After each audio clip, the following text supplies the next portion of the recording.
మాట్లాడిస్తే ఎక్కడో భూకంపమో లేదా ఒక హరికేనో వస్తుంది. దానికి అసలు చాలా లింక్ ఉంటుంది.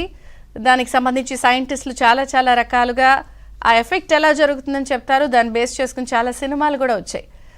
ఈ బటర్ఫ్లై ఎఫెక్ట్ ఇప్పుడు నిజంగా అదానీ వ్యవహారంలో కూడా ఇంచుమించు ఇలాంటి పరిణామమే, ఇలాంటి ఎఫెక్టే అని చెప్పి పోల్చడంలో తప్పే లేదు. ఎందుకంటే ఎక్కడో అమెరికాలో గ్రీన్ ప్రాజెక్ట్స్కి సంబంధించి ఏపీలో పెట్టుబడులు పెడతామని అక్కడి నుంచి నిధులు సమీకరించి ఇక్కడ ఆంధ్రప్రదేశ్లో అప్పుడున్నటువంటి సీఎంగా జగన్మోహన్ రెడ్డికి 1750 కోట్ల రూపాయల ముడుపుల వ్యవహారం, దీనికి సంబంధించిన జరిగినటువంటి అమెరికా న్యాయశాఖ వాళ్ళు చేసినటువంటి ప్రాసిక్యూషన్, ఇవన్నీ అక్కడ ఏజెన్సీస్ ఎలా జరిగింది అని చెప్పి అక్కడ సబ్మిట్ చేయడం, ఒక్కసారిగా అక్కడ తతంగం అంతా కూడా ఇటు ఆంధ్రప్రదేశ్ యావత్ దేశం పరువుకి సంబంధించి ఇక్కడ తుఫాను, ఇక్కడ ఒక బీభత్సం, ఇక్కడ ఒక ప్రళయం, ఇక్కడ ఒక భూకంపం వచ్చిందంటే ఖచ్చితంగా ఇది ఒక బటర్ఫ్లై ఎఫెక్ట్ లాంటి పోలిక పెట్టడంలో ఎటువంటి సందేహం లేదు.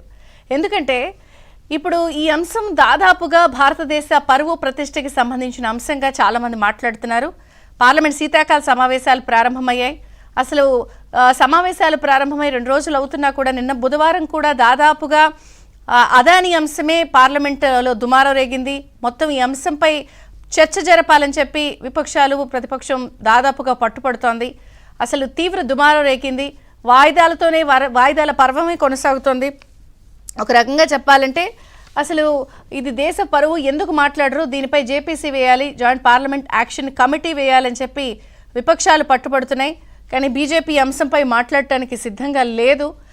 మరొక పక్కన రకరకాల అంశాలు, అటు ఆంధ్రప్రదేశ్లో కూడా జగన్కి సంబంధించి 1750 కోట్లు అంటే ప్రతిదానికి కూడా కొన్ని ఆధారాలు బలం చేకూరుస్తున్నాయి. అదానీ గారు రావటం, తర్వాత సెకీతో ఒప్పందం చేసుకోవడం, మిగిలిన రాష్ట్రాలు 1.99 యూనిట్కే ప్రైజ్ని, కరెంట్ని సౌర విద్యుత్ ఒప్పందాల్లో కొనుగోలు చేస్తూ ఉంటే ఇక్కడ ₹2 పైచులకు కొనడం, అన్ని రకాల అనుమానాలకి ఆధారాలకి తావిస్తోంది. ఎన్ఓసి ఒకలాగా చేయడం, లెటర్ ఒక రోజులో రావడం, కానీ క్యాబినెట్ ప్రపోజల్స్ పెట్టేయడం, హడావిడిగా చేసేయడం, అన్ని రకాల అంశాలు బలాన్ని చేకూరుస్తున్నాయి.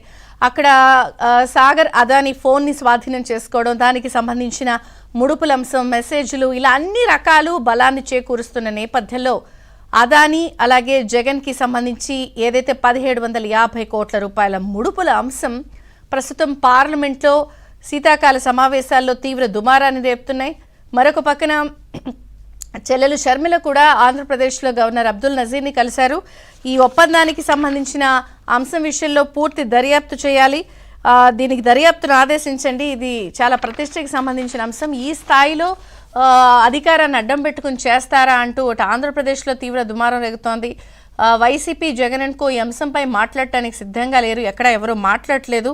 ఈ ముడుపుల కేసులో అదానీకి సంబంధించిన అంశం అయితే ఇప్పుడు రకరకాలుగా అటు కేంద్రంలో ఉన్న బీజేపీని ఇరుకుని పెట్టే ప్రయత్నం కింద పరిస్థితే ఎదుర్కోవాల్సిన పరిస్థితి వస్తుంది. ఎందుకంటే ఇప్పుడు అదానీ అంశం కేవలం ఈ ఒక్క అంశమే కాదు, గతంలో మనం చూసాం హిండెన్బర్గ్ కూడా అనేక రకాల అంశాలని, అదానీకి సంబంధించిన అంశాలని రిపోర్ట్ల ద్వారా బయటపెట్టింది.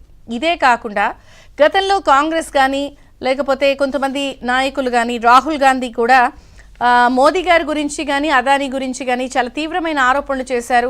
మోదీ గారు ముందు విదేశాలు వెళ్తారు, అక్కడన్నీ చక్కబెట్టుకుని వస్తారు, తర్వాత ఆ దేశాలకి సంబంధించిన ప్రధాన ప్రాజెక్టులన్నీ కూడా అదానీకే వచ్చేస్తూ ఉంటాయి. గతంలో ఇదే అంశం విషయంలో కూడా శ్రీలంక మోదీ వెళ్ళి అదానీకి ప్రాజెక్టులు కట్టబెట్టే అంశంపై కూడా చాలా దుమారం రేగింది. ఒక్క అంశమే కాదు, ఇప్పుడు ఈ ఒక్క అంశం ఇప్పుడు ఆంధ్రప్రదేశ్లో అప్పుడు సీఎంగా ఉన్నటువంటి జగన్ గారి ముడుపులతో లింక్ అవడంతో ప్రతిష్ట మరింత దెబ్బతింది. కానీ వరుస పెట్టి రకరకాల అంశాలు రావడంతో పార్లమెంట్లో ఇప్పుడు ఈ అంశంపై తీవ్ర దుమారం రేగుతోంది. ఎందుకు మీరు జేపీసీ వేయరు, ఎందుకు దీనిపై చర్చ పెట్టట్లేదు, ఎందుకు తప్పించుకునే ప్రయత్నం జరుగుతోంది, ఇలా రకరకాల అంశాలు కొనసాగుతున్న నేపథ్యంలో ఒక రకంగా ఒప్పందం చేయడం, ఆధారాలు కనిపించడం, ఇవన్నీ ఏదో జరుగుతోంది అనే అంశం స్పష్టంగా కనిపిస్తున్న నేపథ్యంలో ఎక్కడో అమెరికా నుంచి నిధులు సమీకరించడం, ఇక్కడ దుమారం రేగడం, ఇవన్నీ కూడా ఖచ్చితంగా ఒక బటర్ఫ్లై ఎఫెక్ట్ లాంటివే. మొత్తానికైతే మరి బీజేపీకి ఇది ఇబ్బందికర అంశంగా మారుతోందా, లేదా కాంగ్రెస్ ఆరోపణలు చేస్తోంది కాబట్టి, విపక్షాలు ఆరోపణలు చేస్తున్నాయి కాబట్టి ఏంట్లే స్పందించేది, ఎందుకు స్పందించాలి అని చెప్పి కేంద్ర ప్రభుత్వం లేదా బీజేపీ అనుకుంటోందా, లేదా తాజాగా జరిగిన ఎన్నికల్లో ప్రజలు తిరస్కరించారు కాబట్టి ఇవన్నీ కూడా సమాధానం చెప్పాల్సిన అవసరం లేదని బీజేపీ అనుకుంటుందా? ఇది ఎడుతిరిగి అడుతిరిగి మొత్తానికైతే పార్లమెంట్లో తీవ్ర దుమారాన్ని రేపుతోంది. గందరగోళం మధ్య సమావేశాలు జరుగుతున్నాయి. జరగడం అంటే కూడా వాయిదాల పరిస్థితే కొనసాగుతోంది. మరి ఏం జరుగుతోంది? ఇటు ఆంధ్రప్రదేశ్లో కూడా షర్మిల గట్టి పట్టుబడుతోంది ఈ విషయంలో. అటు తెలంగాణలో కూడా రేవంత్ రెడ్డి అదానీకి సంబంధించి ఇచ్చిన 100 కోట్ల రూపాయల చెక్ని తిరిగి చేయడం జరిగింది.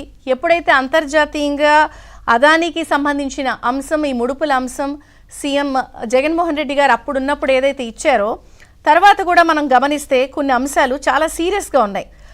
ఒక్కొక్కటిగా ఎప్పుడైతే అదానీకి సంబంధించి ఈ అవినీతి విషయం అమెరికాలో కేసులు నమోదై వెలుగు చూసిందో ప్రపంచంలో ఇతర దేశాల్లో కూడా అదానీకి సంబంధించిన ఎఫెక్ట్ స్పష్టంగా కనిపించింది.